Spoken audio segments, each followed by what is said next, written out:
Good day, everyone. So, this is my topic about bullet trajectory. So, what is a bullet trajectory? Bullet trajectory refers to the path of flight it follows from firing up to reaching its target. So, nang bala siya gikan sa kunit sa perpetrator ng flight like a motion to the target or victim.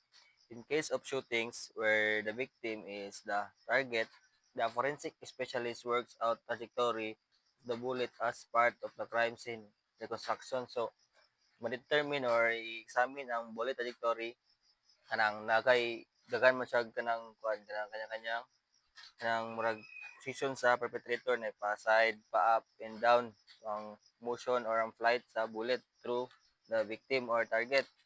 The science of investigating projectile motion is known as ballistic, so which involves equations that can be used to determine a trajectory.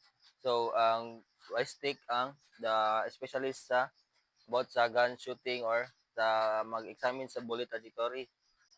The main task of the ballistics specialist is to determine the range of a bullet's trajectory. So ang ballistic is like how sila mo determine kung unsa or asa gikan ang perpetrator sa pagbaril.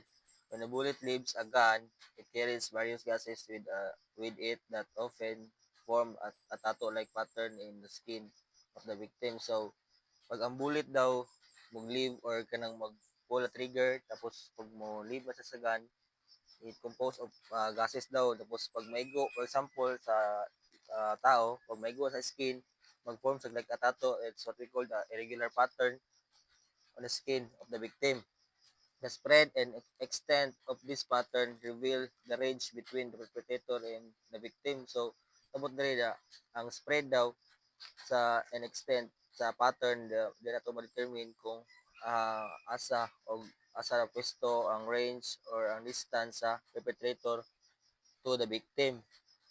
The investigator must reproduce the pattern by firing the weapon if it's still available or similar one at blank targets in the laboratory condition. So, nasa baril, tapos ilang examine to kung murag ilang i-demonstrate kung para may bala nila asa ang distance sa perpetrator na gibarilan sa victim.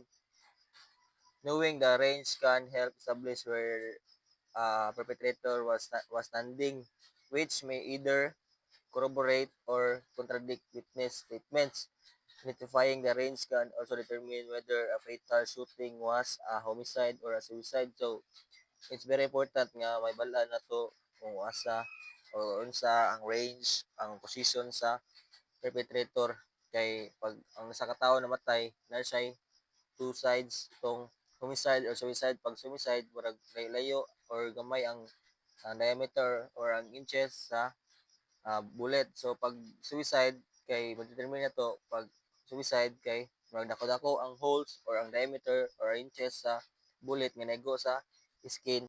Bullet hole characteristic. There are two types of bullet hole characteristic, the entrance and exit. So let's define what is bullet hole characteristic sa when the body offers no evidence of the bullet's entrance and exit paths, firearm examiners are summoned to examine the victim's clothing. So, pag naay bangkay, na di wala kayo makita ng evidence, i-examine ang sanina if ang krimen is about gunshot or renana. So, that na ma-determine kung pagkataon nila ang entrance o exit holes na giyagyan sa bullet para makinahinay og ano ang resolve ang crime. When a bullet strikes an object such as a piece of clothing, a bullet entrance and exit hole is created. So pag ang bullet daw strike or maigo sa ato ang cloth or kanina mag gid siya maghatag or nagid siya bullet entrance or exit holes. This is why it is important to discuss the characteristic of bullet holes into aid investigation. So, importante gyud daw na discuss ato ang characteristics sa bullet hole no kay para nahinay og aid ang investigation. So, mao ni ang bullet og bullet entrance and exit holes, no, mas as you can see, mas gamay ang entrance holes ang yang diameter, tapos pag abot na sa exit mas nako ang yang diameter, mas bungkag na siya. So non-contact holes typically have even margins. Bullet 2, smaller diameter than the bullet due to fabric elasticity. Mara gamay ang bullet diameter ang inches kay tungod sa elasticity sa fabric. For materials and large caliber hollow point bullets may create holes closer to bullet diameter. Bullet 4 diameter provides limited clues for determining bullet caliber. So, gamay ra daw ang makita na clue or mga clue sa uh, sa fabric from determine or bullet na gigamit. Contact and near contact holes often have uneven margins and show extreme damage. Bullet 2, higher velocity cartridge cause greater damage to garments. Mas dako or mas kusog imong baril, mas dako ang damage. Bullets striking intermediate targets may fragment or expand resulting in irregular secondary holes resembling exit. Also, pag or intermediate ang target or ang fragment kay mudako may expand, so mag-result sa irregular pattern or secondary holes which is the exit holes. Gunshot residue testing can help differentiate this also. Ang gunshot residue katong murag yang panganan sa bullet is tapos determine kung unsa ang baril ang gigamit.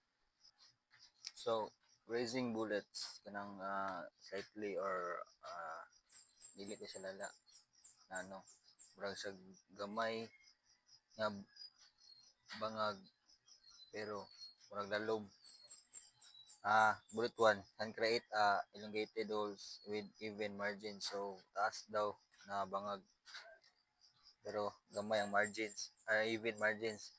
May produce multiple holes in wrinkled or folded garments. Magkitsag daghan nga holes and magkumot ang mga especially in fabric and mafold ang garments.